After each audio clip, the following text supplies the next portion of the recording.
Hello, ladies and gentlemen, and welcome once again to the YouTube channel grecochess, the channel where we discuss, we comment, we analyze, and we talk about the game of chess. I'm your host, my name is Kari Lausaneziris, and in this video, we continue facing the chess.com bots. What are the bots? They are computer programs that play based upon a particular level. Unlike the top computer programs like Stockfish, that no human can defeat them, these bots play up to a point, depending on their rating. And let's discuss what has happened up to this point.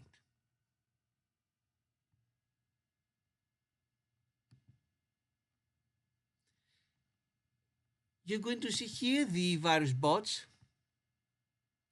We started with the beginner ones, the 15 of them, then another 15 intermediates, and now we are facing the advanced ones.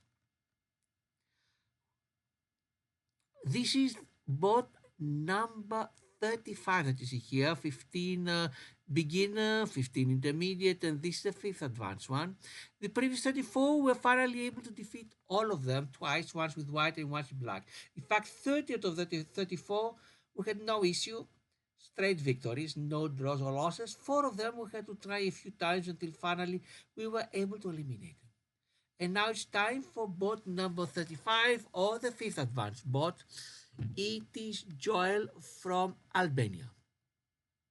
And we're going this video to face Joel from Albania, and let's see how we are going to do.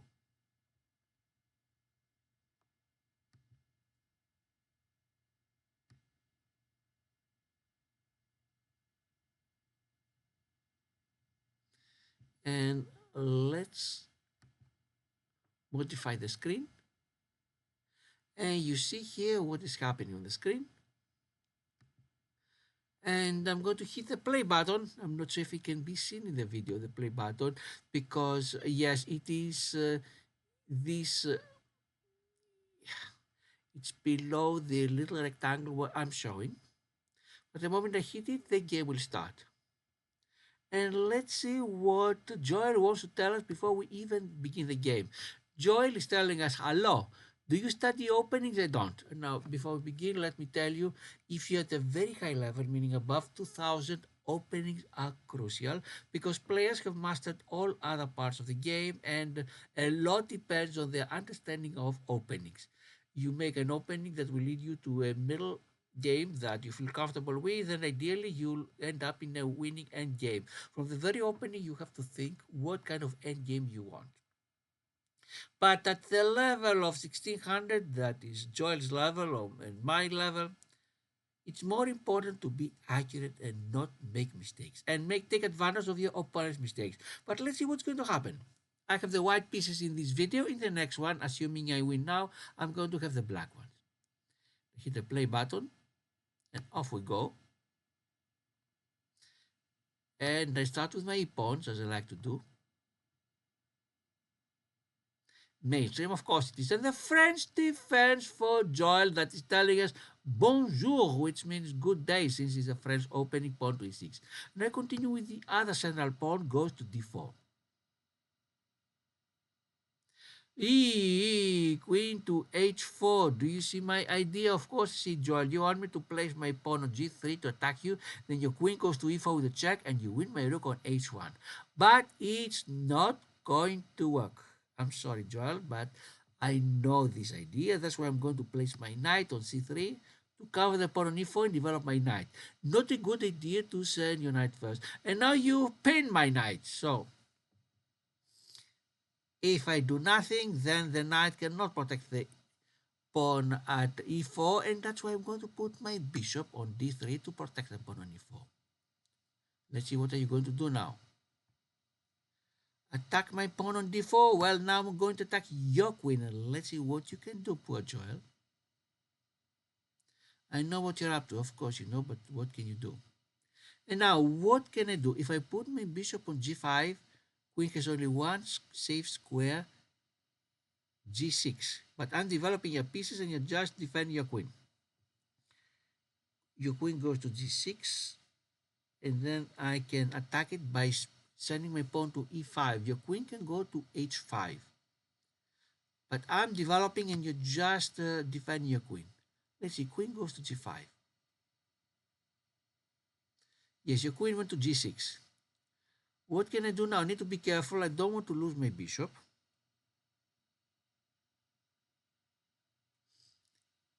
If I push my pawn to e5, I'm taking a lot of space. Your queen needs once again to move and go to h5 if you see it. You didn't. What can I do now? I can en passant send my pawn to f6, attack your queen again, and your queen has to go either f7 or h5.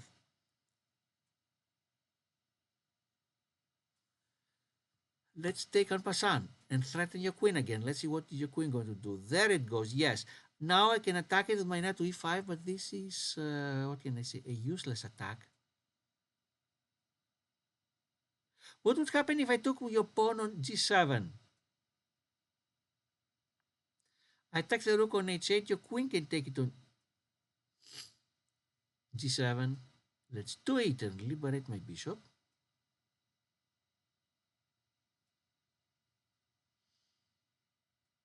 I don't win. The opponent take it back with your queen, but your king has been way too open. What if I put my knight on e5? I attack your queen, and so what? We'll exchange with your knight, or even your knight can go to d. Let's take it. Here you have to be careful because next move, if your pawn goes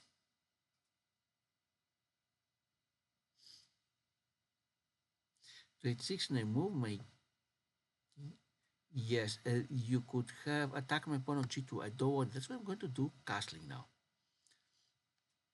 Yes, that's what I knew that you were going to do, but it ain't going to work. Bishop goes to h4. It is safe, but now my knight also on c3 is not pinned any longer. Well played so far. I'll have to be extra tricky. Well, you should learn the theory. Don't just move for the sake of moving and attacking. What should I do now? My pawn on d4 is in danger.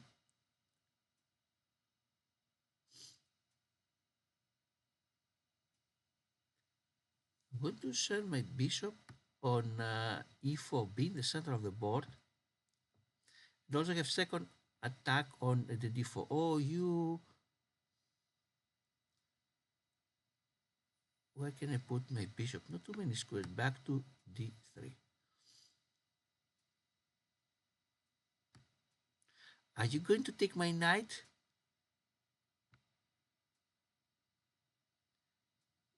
Oh, you didn't. I'm ahead. Now you realize that if you took it, my bishop goes to b5 check and I win your queen. A little bit too late. Can I check you from h5? You see that Joel has opened his defense just too much.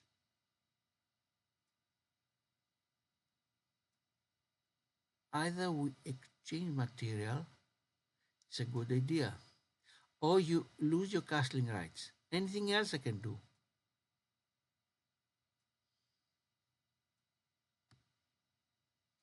Okay, let's check from here and see what happens. I'm checking from h5.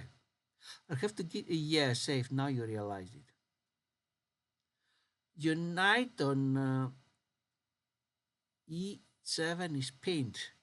Do I gain anything out of that? I have to now have an extra piece. It's nice to exchange. Anything better I can do than just blindly exchanging. Oh, my knight on d4 is under attack.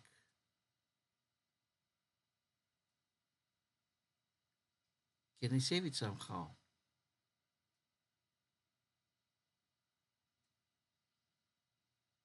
Can I take advantage of the pin? If I put my knight on e6, I'm attacking your queen, but you have the bishop on c8, and I like it when it's blocked there. Let's put my knight on f3, so it's not in danger. Ooh, threaten with checkmate on g2 if I'm not careful, but it ain't going to happen. Pawn goes to bishop to g3 covers the mate.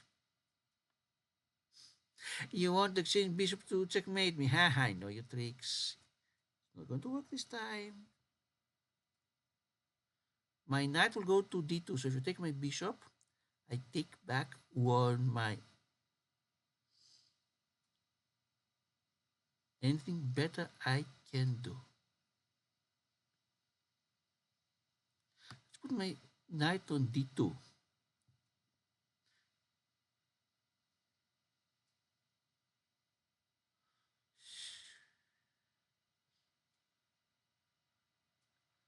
I wish we could exchange queens. You don't want to worry about this mating threat.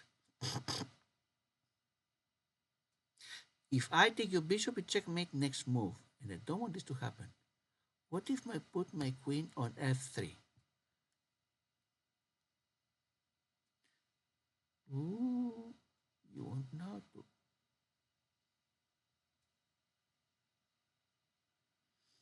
At least now there is no mate threat, but you are threatening my queen on f3.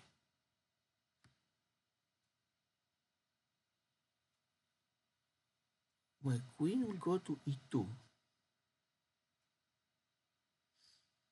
You threaten my knight. My knight will go to e4 to threaten your bishop on d6.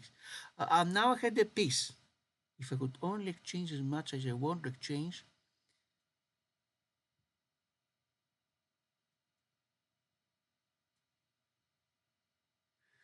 It's not mate if I take your bishop. No, I'll take with the knight just to be safe. Take your bishop, and then I think I have a free pawn on d6.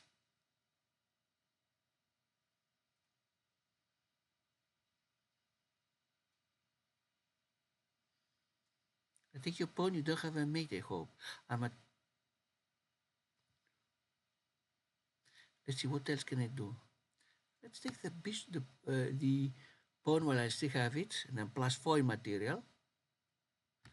Again, threatening mate. Or anything better I can do. Put my queen on f3. There is no mating threat. Mating threat, I mean.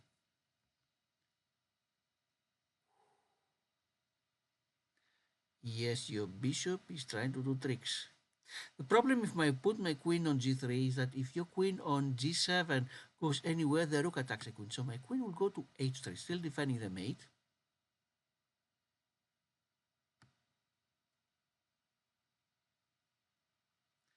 I messed up. A windmill. I will change queens, but the bishop on b7, I hate it.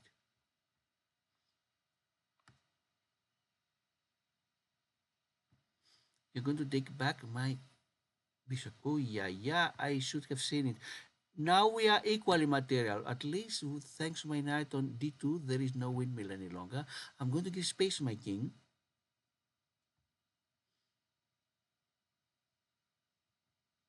Let's cover the pawn at c2.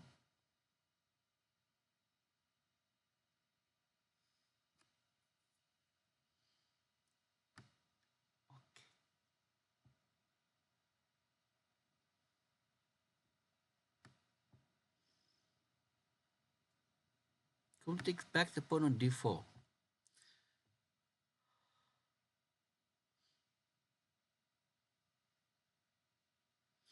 I'm going to check from e6 and let's see if I can win anything after that. I can win this very dangerous bishop on b7. But this is enough to win the game. Let's see, because I have one less pawn. Let's see if I can win this pawn ending. Because unfortunately with this windmill things went very bad. Must stop your pawn before it promotes. The b pawn. If I can win it, that's it.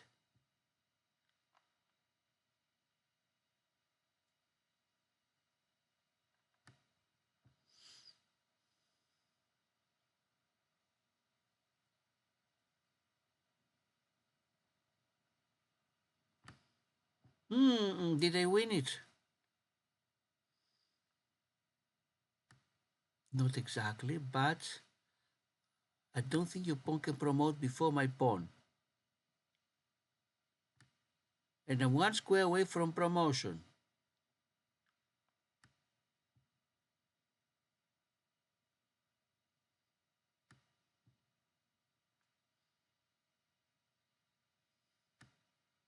I won the f pawn, good.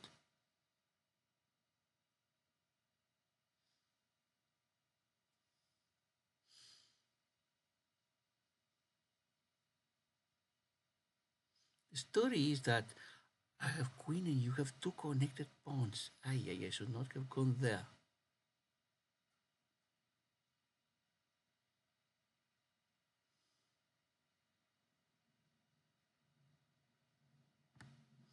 Try my luck with rook and pawn versus two pawns. Connected pass pawns are very, very dangerous. I got the first, good.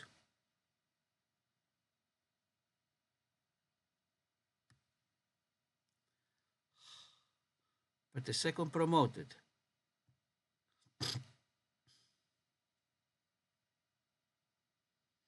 And things are not going well at all.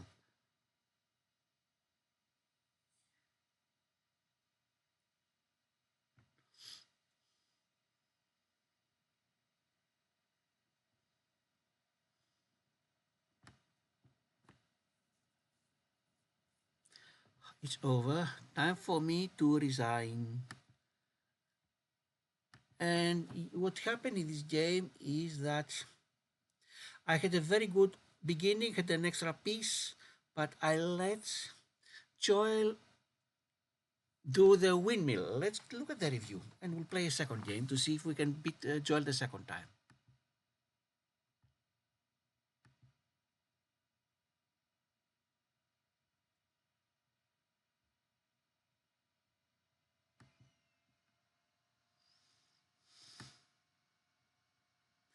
I made one blunder. Yes, you see the various statistics. I'm not going to go through them. You see here this point, my advantage was 5.44. I was doing very well. Queen went to f3. Pawn should have gone to f3, not my queen. I'm going to show you not the entire game, but the most important part of the game. This was the blunder. The queen should have gone to g3 and take the chance, because if the queen goes, I can win the rook. Unless the queen goes to f7 or h7, and then it's not so dangerous. At some point, I was almost even. From here on, most of the game was down.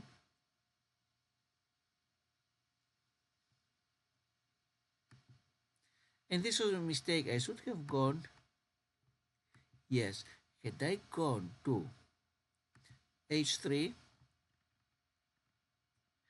there is no check. The pawn on h7 would have promoted. So that's what happened in the first game against Joel, but I'm not giving up. And clearly, in the end, I had every reason to resign. It's not that I resigned prematurely. Joel had plus 511, and then what could I do? The rook on c6 could be lost, and queen versus pawn, and the pawn still in the very beginning. It's not even near the end. If it was at least 7th rank, then there is a theoretical draw, but not here. So let's play again. I'm not going to lose my mental health. I'm not going to lose. The Greek word is kefi. Uh, I'm not going to lose my, what can I call it? The smile on my face. With a smile on my face, I'm going to face Joel again. And Joel did not try openings. He messed up in the opening. He was able to pull it off. First game. Let's see what's going to happen in the second game. I'm starting again. Again, the French. Will we see the queen on h4 again? Yep. Again, same stories. I'll continue the same until the problem where I messed up. Yep. Yep.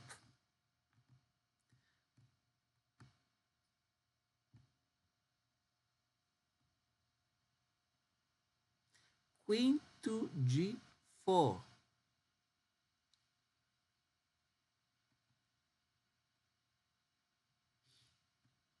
Last time, where did you put your queen? I don't think it was the same move. I'm going to castle now, so don't have to worry.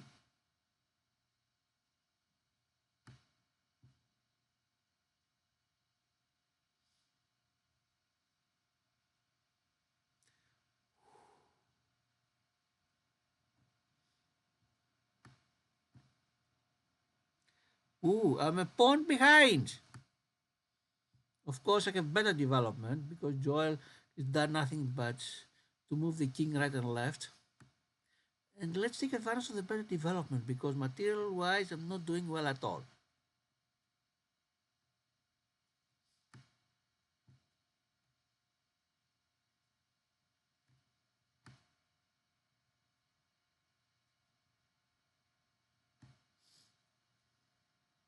I'm threatening the queen again and again. If only my bishop would go here, which it can't. I wish I had more ways to threaten this nasty black queen.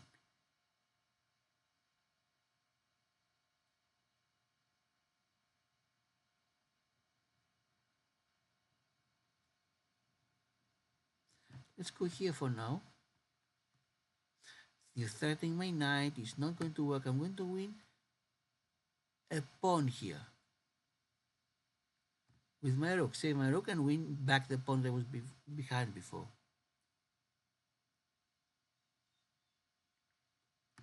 Let's threaten the pawn on g7.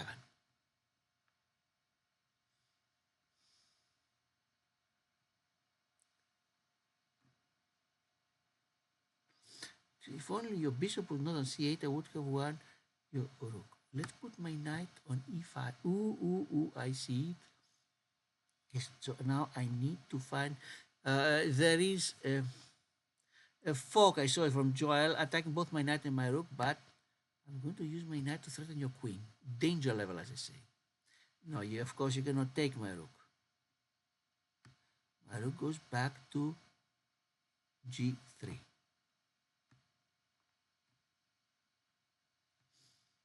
Pushing your pawn, and I need to save my knight. Where can it go?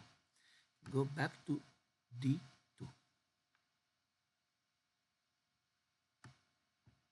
The pawn I want to expose. Your queen is just in front of the king at the center of the board.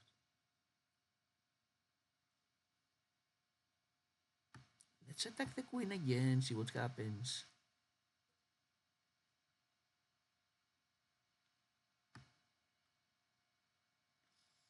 Let's threaten the pawn on e5.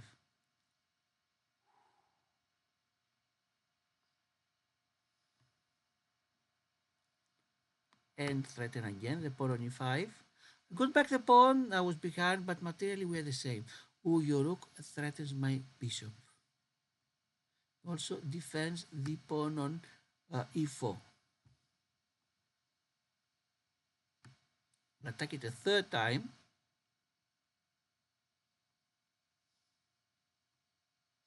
But you have your queen on, your knight on c5, threatens my queen on d3. Go back and attack even once again the pawn. And you cannot push the pawn because then take your queen. Now, how many forces I have against the pawn on e5? 1, 2, 3, 4. How many forces depend upon on e5? 1, no. 1, 2, 3. This means that I have more attackers than defenders. Let's see if we can take the pawn.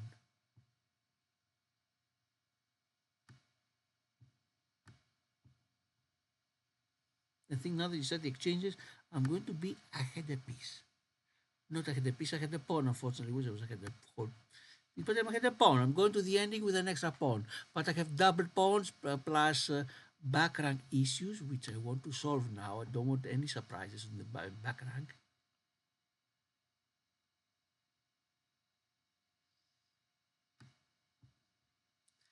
Change pawns, exchange as much as possible, threaten the bishop.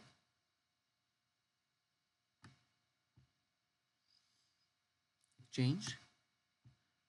Ooh, I have extra pawn, but doesn't mean too much. Yes. Attacking my pawn on c2. I need to win another pawn. I'm threatening now double threat. But you stop. I need to put my pawns on dark colors so your bishop cannot take them. Can I take your pawn on h5 or h wherever you want to put it?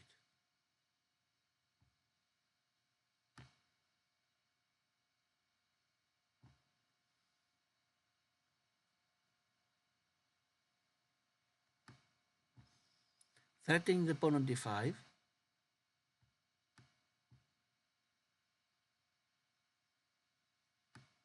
Checking the king.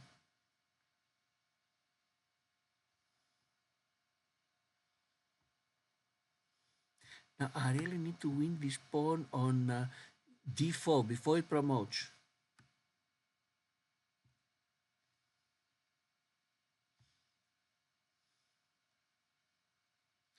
Where can I send? I'll send it to c7, hoping to put it to b5 and attack two pawns, the a7. Yes, if I put it here, then you go to g3. I don't want this to happen. I don't want your king to go even lower. He's now going to win a pawn, I think.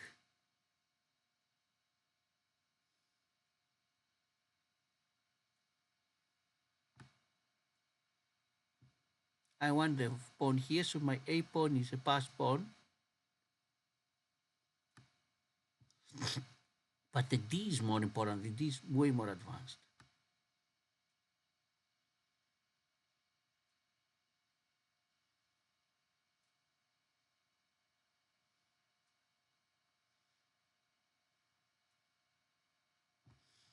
Yes, I'm covering the d1 square, the square of promotion.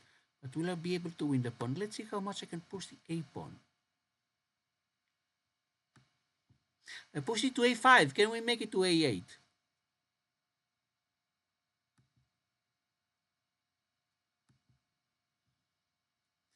Uh, Now, Joel is giving the h pawn for the exchange for the f, but the h is too dangerous. I need to take it. And then I can push the h on the two sides of the board. Yes.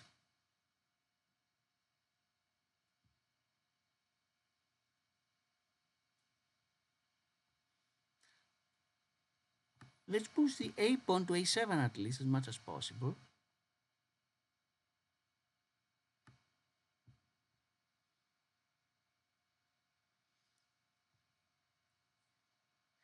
Yes, I'm going to exchange now. Or if I exchange, you'll not take back my knight. But what you're going to do is, yes, you're going to promote and leave me the knight. No, that's not going to happen. I'm threatening your pawn. I got the d pawn. That is a very scary one. And now it's me that, yeah. I have the two extra pawns, but take my h pawn and win your bishop.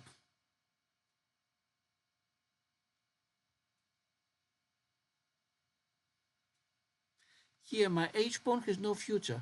At least I have a draw, if nothing else. How can I make my h7 pawn promote? Because that's a whole game now. I must put my king on b8, threaten the knights, and then have my knight block the diagonal. Let's see if this can happen. That is my strategy.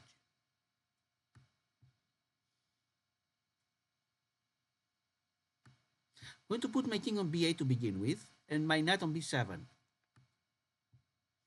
My king is only dark square, so there is no chance for a check. And now I need to put my knight on b7. How? b5, d6. Let's do the arrows. 1, 2, 3, and then the bishop is blocked. Let's see if this is going to work.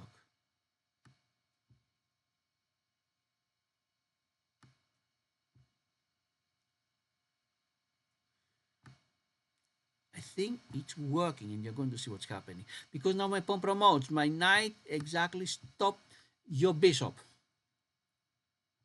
Now it is just queen and king versus king. I think I can win it.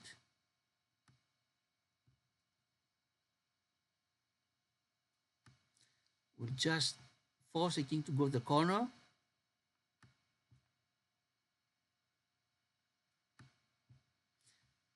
the black king, and then my white king will come to help the queen. Here, okay. Accelerate a little bit. My king will go in the second and third rank, and that's it. On the second attempt, we defeated Joel. Here we are, one more move. Queen goes to f2, and we won the game. Let's give a look at the review. The first thing, we know what we did wrong. We're doing very, very well until I allowed Joel what's called the windmill. They call it windmill, although in this case it was a temporary, a partial windmill because we have a bishop supporting a rook, and the rook is checking and going out and taking one piece after another and repeating the position again and again until you lost everything. But in this case, thanks to the f3 pawn, I was able at least to keep the game even until I made another mistake near the ending. Let's see this game that we won. What did we do?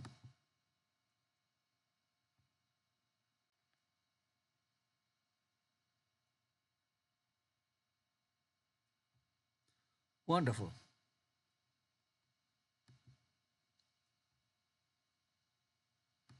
It's not working. Let's see if now it's going to work.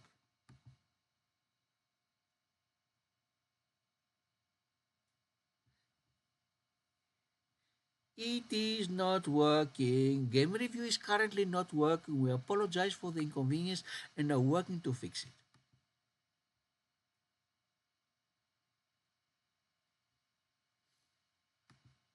Okay, that's a story with the bots of chess.com. Now that we won, the review is not working.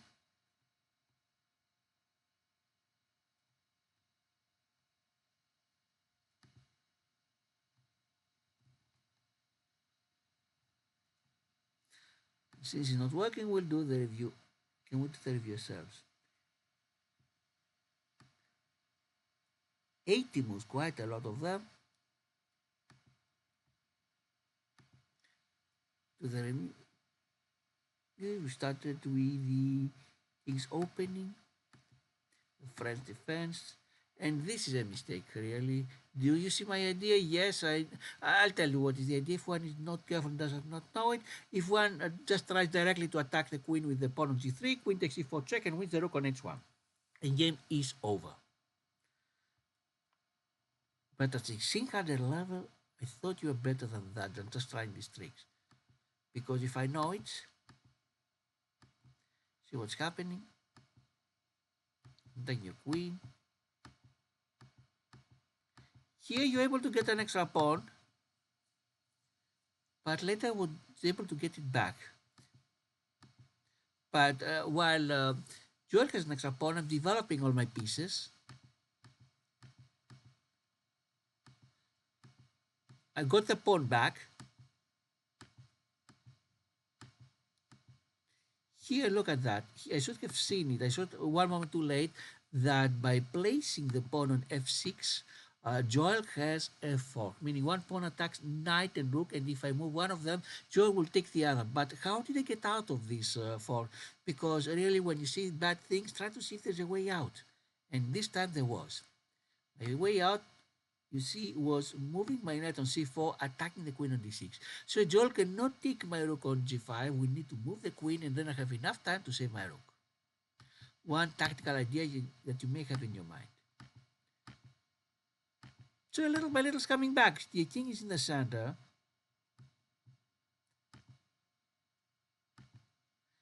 I don't think this is correct. Maybe I should have attacked the rook on h8.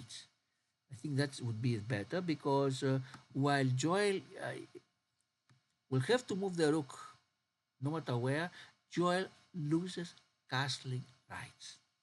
Well, now I just attack the pawn a second time. And after a lot of effort, I'm finally winning here the pawn on e5. It's not to win it and be a pawn ahead. So I go to the ending with an extra pawn, but my extra pawn, look at that, it's doubled. I have an extra pawn, but I'm facing two issues. The c pawns are isolated double pawns, and I have backrank problems. So on the other side, Joel has a backward pawn on c6 and a rook on a8 and bishop c8 that have not yet developed at all. First of all, I solved my backrank issue by moving the pawn to h3. No backrank. Now I'm exchanging the pawns. I'm not sure what I could have done. But let's see again. Should I take it? If I put my rook on h5, attack h7 can be defended. What else could I do? I wish the king was not on f7. I would put my knight on e8 and put Joel in a difficult position, because if he took my pawn here, I would win the rook. But that was not the case. Could I have developed my knight on d2? Because if he takes, I take back. Oh no, here's an extra pawn if I do nothing. So that's why I'm exchanging now. And now that my c2 pawn is in danger, I was afraid he would go to d1 and attack it. That's why I placed my pawn on f3. No, first of all, I attack the bishop. I'm not sure that was a good idea, but we exchange since I'm a pawn ahead, but it's not a real pawn, because although he would not be able to take the pawn from d1, he'll take it from f5. My pawn is lost, so now we are in an end game that is even. And he has bishop in an open board and I have knight. These are usually better for the bishops. But I'm continue fighting. Pawn islands, 3 pawn islands each of us.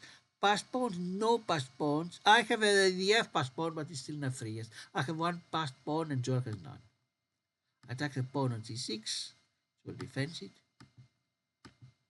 And now it's a race. Who can be the first to promote, win the pawns and promote? And now Joel has a pawn on d4, a passed pawn on d4, 3 squares away from promotion. While my pawn f3 is blocked by the enemy king and doesn't seem to have a lot of hope. But I'm fighting. My king will go near the d4 pawn. I don't want to give it an easy path to promotion. But now I have to bring my king to f2. Why? Because if I went for the pawn, then Joel would send his king on g3, take my pawn on g2, attack the f pawn, and then the h pawn would be very, very dangerous. So that's why I have to be very careful on both sides of the board. Now I'm forking the a7 and the d4 pawns. I want the a7, so this means that my a pawn is passed, but I need to stop the pawn on d3. Just to tell you that I don't think that Joel played the best possible ending. Ending has its own skills. I tried my best under difficult circumstances, and as you see, I was able to prevail. I am covering now the d1 square. If the a pawn is passed enough and goes, for example, to a7, if he promotes and I take it, then my a7 is free to promote. That's why I need to push the a pawn as much as possible. And Joel doesn't do a good job in stopping. He could have put his bishop on b7, for example. He didn't. He's trying with his h. Yes, he loses the h, he wins the f pawn. This means I don't have to worry about the h. I only have to worry about the d pawn. If I can win the d pawn, at least I have a draw. And first of all, I make my pawn go to a7. Joel can promote to d1. I send the knight. He used the bishop. What could happen is the following if you try to promote. He promotes, I take, he takes, otherwise I have 2 pawns ahead. Let's do it again. 1, 2, 3. If he takes it, then I promote. That was my plan. But Joel did not go for this plan. What did he do? He did something very tricky, because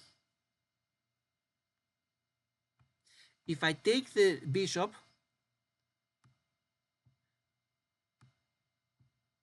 he promotes. Fortunately, went not with the check, so I can also promote. Let's do it again. But things will not be easy at all. I have a queen, knight, and pawn. Is the queen also supports the knight? So I'm ahead, but nothing sure at all. That's why I prefer to grab the pawn before he promotes. He tries to check. I go here. And now here, what Joel will do. First of all, we'll win the H pawn. That is hopeless, really. So I shouldn't try to save it anyway. What I should try to do is the following. Bring the king to b8. Once the king somehow makes it to b8, then my knight has to go to b7, and then my pawn promotes. And then Joel cannot take it. That was my plan, and finally it worked. Not an easy one. I saw it many moves ahead of time. You see, move number 59 in the game, and then where will the yes, and the move number 70. 11 moves later is when my pawn promoted. You, especially in the end, you have to see many moves in advance. Let's give a look at the game. I force his bishop to go back. My king little by little go to b8. King has to say g3. If the king starts leaving, the h pawn will start going away. Now he takes it. Now I'm going to b8. The first plan is okay. The second one, I need knight on b7. No, Joel wastes a lot of moves moving the king back and forth. No reason to do it. And now the second plan is over. I win it, and now promotion, and we go to the end. After that, it's trivial. 80 moves. Let's see if now the review is working.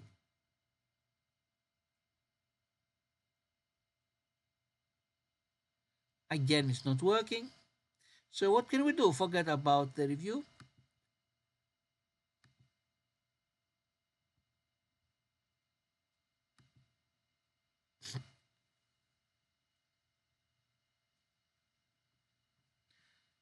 The next video, we are going to play Joel with the black pieces.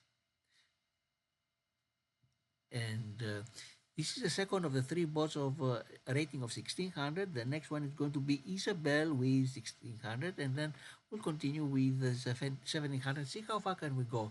The moral of the story is that if I'm careful, I can defeat these bots, but if I'm not careful, one or two mistakes are enough to lose it.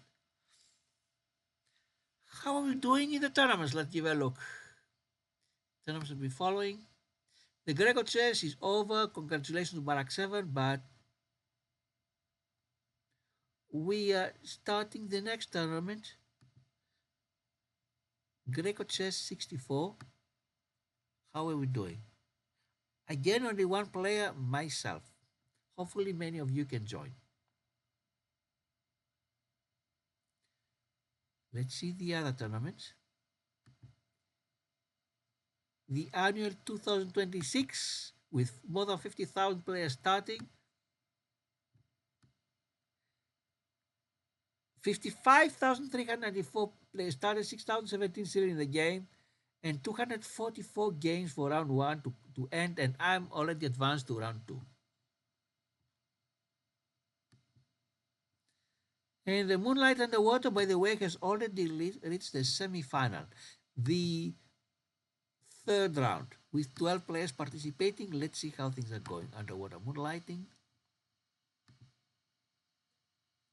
And yes, we are now in the semi-finals. Two groups of 6 players.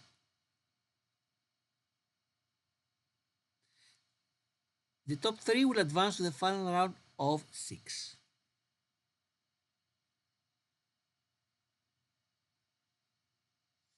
We'll follow the semi-finals and go on. But for now, thanks for watching. After some difficulty, we eliminated the bot that was Joel from Albania on the second attempt after losing the first game. Some lessons. First of all, even if you're ahead, lesson to learn. Don't take the game for granted and be very careful. Opening, yes, don't take your queen early out in the opening.